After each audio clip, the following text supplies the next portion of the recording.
Bismillahirrahmanirrahim and Assalamu alaikum. Today we are going to start a new computer science lecture series and which is about computer organization and architecture. और इस पूरी series के लिए आप जो study करने के लिए बुक फॉलो कर सकते हैं वो है विलियम स्टेलिंग्स की और टाइटल है इसका computer organisation and architecture 7th edition. आपको इससे अगर कोई लेटेस्ट एडिशन मिलता है तो वो भी आप इसको फॉलो कर सकते हैं।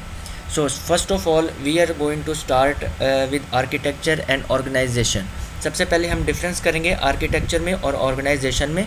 जैसे मैंने यहाँ पे लिखा हुआ है कि architecture are those attributes which are visible to the programmer, मतलब कंप्यूटर सिस्टम के वो तमाम एट्रीब्यूट्स जो कि एक प्रोग्रामर को विजिबल होते हैं। प्रोग्रामर उनको उनके जो पैरामीटर्स हैं वो सेट करते हैं to make the computer more efficient. इन तमाम एट्रीब्यूट्स को, इन तमाम पैरामीटर्स को हम नाम दे देते हैं आर्किटेक्चर का। और इसकी एग्जांपल में आ जाते हैं, जैसे यहाँ पे लिखा हुआ है इंस्ट्रक्शन सेट। इंस्ट्रक्शन सेट के अंदर जैसे हमें पता है कि ऑपरेशनल कोड होता है, उसके बाद डेटा का एड्रेस होता है जिन डाटा पे हमने कोई ना कोई ऑपरेशन परफॉर्म करना होता है।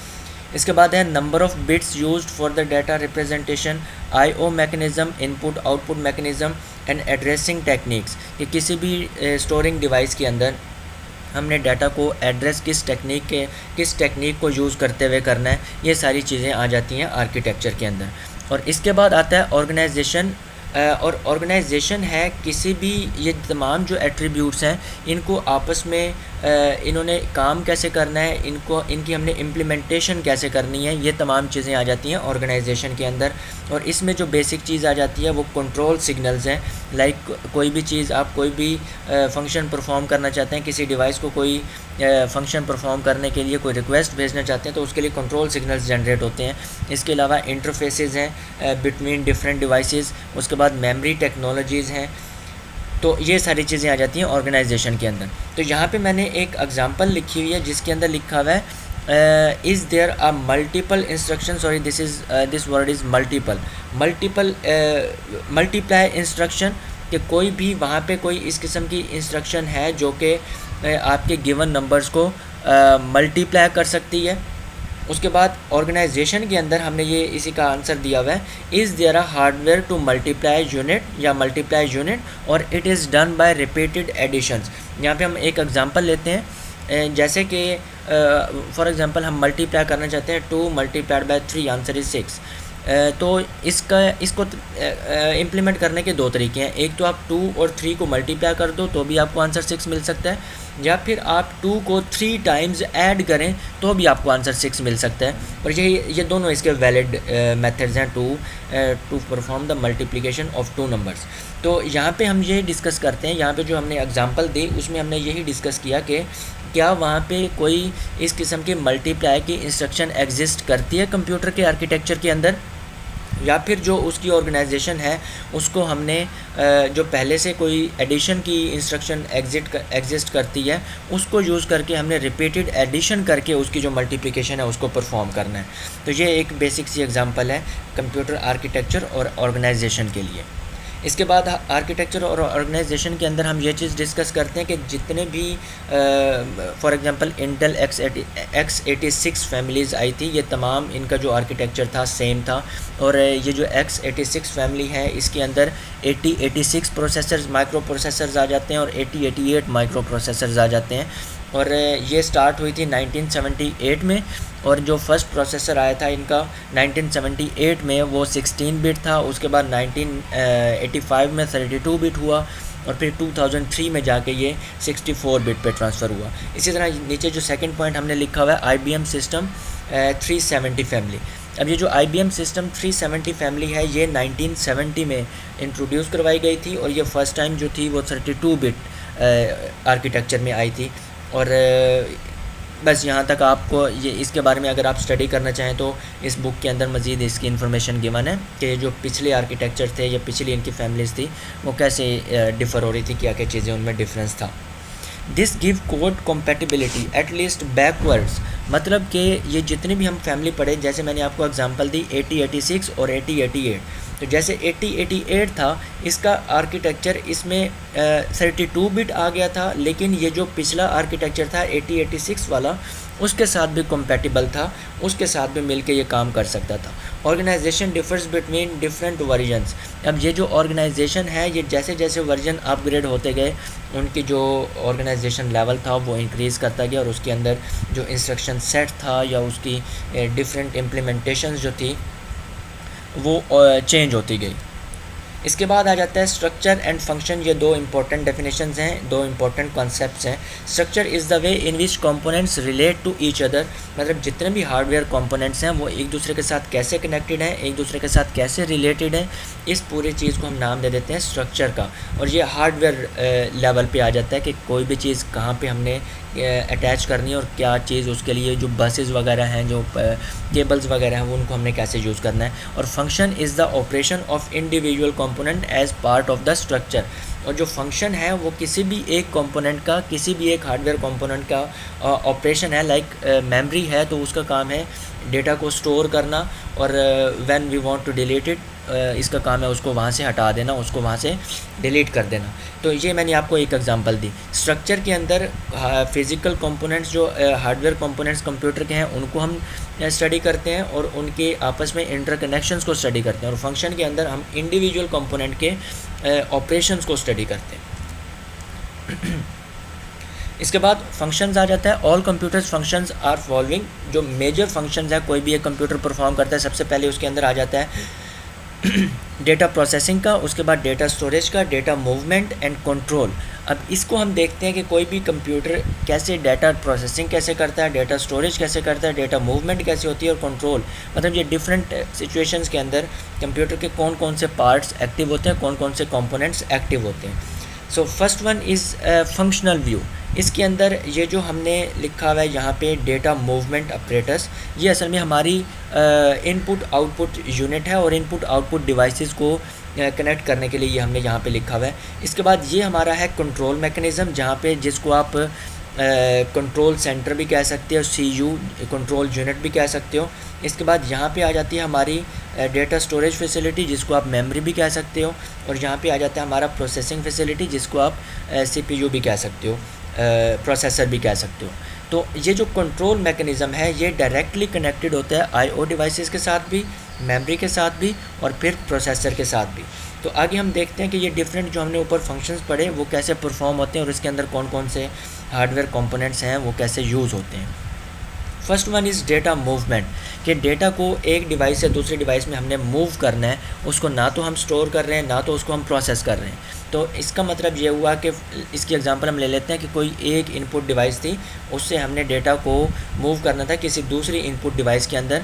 तो इसके लिए जस्ट आपका कंट्रोल सर्किट जो है वो यूज़ होगा, उसने जस्ट सिग्नल्स को जनरेट करने हैं, कंट्रोल सिग्नल्स जनरेट करने हैं, जिससे डेटा को एक डिवाइस से दूसरी डिवाइस में या एक जगह से दूसरी जगह पे उसको जस्ट मूवमेंट करवा देनी है हमने। इसके अंदर कोई हम स्टोर नहीं कर रहे अपने कंप्यूटर के अंदर डाटा और ना ही कोई प्रोसेसिंग कर रहे हैं डाटा के ऊपर।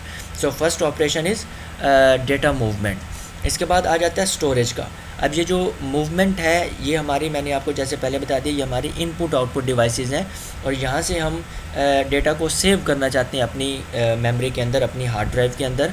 तो इसमें क्या होगा कि डेटा मूव करेगा through control signals to the memory. और इसमें भी हम क्योंकि प्रोसेसिंग नहीं कर रहे तो जिसका प्रोसेसिंग वाला ब्लॉक है वो इसके अंदर एक्सेस नहीं होगा, इसके अंदर यूज़ नहीं होगा। इसके बाद आ जाता है प्रोसेसिंग फ्रॉम टू स्टोरेज, मतलब कि स्टोरेज के अंदर जो डाटा हमने सेव किया हुआ है उस पर हमने कोई प्रोसेसिंग करके दोबारा उसको स्टोरेज के अंदर सेव करना है। तो सबसे पहले तो कंट्रोल सिग्नल है, कंट्रोल सिग्नल जनरेट होंगे, फिर स्टोरेज से जो डेटा है वो ट्रांसफ़र होगा using control signals to the processing block. और प्रोसेसिंग ब्लॉक के अंदर जो प्रोसेसिंग ब्लॉक के अंदर इस पूरे डाटा पे जो भी हमने प्रोसेसिंग करनी है वो प्रोसेसिंग करने के बाद again with using control block ये वापस चला जाएगा स्टोरेज के अंदर। इसके बाद डी ऑपरेशन है processing from the storage to IO, मतलब कि हमने कोई भी डेटा है उसको चाहे आईओ से रीड करना है, इनपुट आउटपुट डिवाइसेस से रीड करना है, या आउटपुट डिवाइसेस को हमने आउटपुट देनी है कोई भी, लेकिन वो डायरेक्ट रिलेट कर रहा है हमारी मेन मेमोरी नहीं, हमारी कंप्यूटर स्टोरेज के साथ। अब इसमें क्या होगा फॉर एग्जांपल हम इनपुट आउटपुट डिवाइसेस से हम डेटा लेते हैं और उसको कंट्रोल सिग्नल्स तक, कंट्रोल ब्लॉक तक आएगा, फिर वो प्रोसेसिंग ब्लॉक तक जाएगा, फिर इधर से दोबारा कंट्रोल ब्लॉक और वापस ये आएगा स्टोरेज तक। अब इसी तरह जब स्टोरेज से हम डाटा उठा के कुछ उसको प्रोसेस करके आउटपुट डिवाइसेस को देना चाहते हैं, तो स्टोरेज ब्लॉक से पहले डेटा जो कनेक्ट होगा वो कंट्रोल ब्लॉक के साथ, फिर उसको प्रोसेस करेगा और प्रोसेस करने के बाद ये चला जाएगा आउटपुट डिवाइसेस के पास। सो ये इसका डी ऑपरेशन है, फोर्थ ऑपरेशन है, processing from storage to IO devices. इसके बाद आ जाता है एक स्ट्रक्चरल व्यू, जो कि हम एक टॉप व्यू कह देते हैं कंप्यूटर का, कि एक कंप्यूटर है, उसके साथ हमने अटैच की हुई हैं पेरिफेरल्स और कम्युनिकेशन लाइंस। इन दोनों को अगर हम निकाल दें और सिर्फ कंप्यूटर का हम एक ओवरव्यू देखें कि एक कंप्यूटर के अंदर बेसिक हार्डवेयर कंपोनेंट्स कौन कौन से हो सकते हैं, तो उसके अंदर आ जाता है सेंट्रल प्रोसेसिंग यूनिट, उसके अंदर आ जाती है मेन मेमोरी के अंदर रैम और रोम आ जाती हैं, और इसके साथ आ जाती हैं इनपुट आउटपुट डिवाइसेस या इनपुट आउटपुट यूनिट आप कह सकते हैं, जिसके साथ ये पेरिफेरल्स अटैच होती हैं। अब ये जो तीनों कंपोनेंट्स हैं, ये जो तीन बेसिक कंपोनेंट्स हैं, इनको हम ज्वाइन कर रहे होते हैं सिस्टम इंटरकनेक्शंस के साथ, जिसको हम नाम दे देते हैं सिस्टम बसेस का भी। और ये असल में फ़िज़िकल कुछ वायर्स होती हैं जो कि डिफरेंट पार्ट्स को ज्वाइन करती हैं किसी भी एक कंप्यूटर के अंदर। सो इसका नेक्स्ट जो हम एक कंप्यूटर के अंदर हमने देखा IO डिवाइसेस यूनिट होता है, उसके बाद मेमोरी होती है और CPU होता है और सिस्टम बसेस होती हैं। अब हम CPU को फर्दर एक्सप्लोर करते हैं कि एक CPU के अंदर क्या क्या चीज़ें होती हैं। तो CPU के अंदर रजिस्टर्स होते हैं, ये असल में मेमोरी लोकेशंस हैं जो कि किसी भी प्रोसेस होने वाले डाटा को सेव करते हैं, और ये बहुत ही फास्ट मेमोरी रजिस्टर्स होते हैं। और किसी भी प्रोसेस अंडर प्रोसेसिंग डाटा जो होता है उसको सेव करते हैं, वहाँ पे जो रिज़ल्ट जनरेट होते हैं उनको सेव करते हैं रजिस्टर्स के अंदर। और ये आगे जाके हम पढ़ेंगे, इनकी डिफरेंट जो टाइप्स हैं उनको भी हम देखेंगे, और कौन कौन सी टाइप इसकी क्या काम करती है वो भी आगे जाके हम इसकी डिस्कस करेंगे। इसके बाद आ जाता है arithmetic and logic unit. Arithmetic and logic unit जो है ये कंट्रोल करता है मैथमेटिकल एंड लॉजिक ऑपरेशंस को।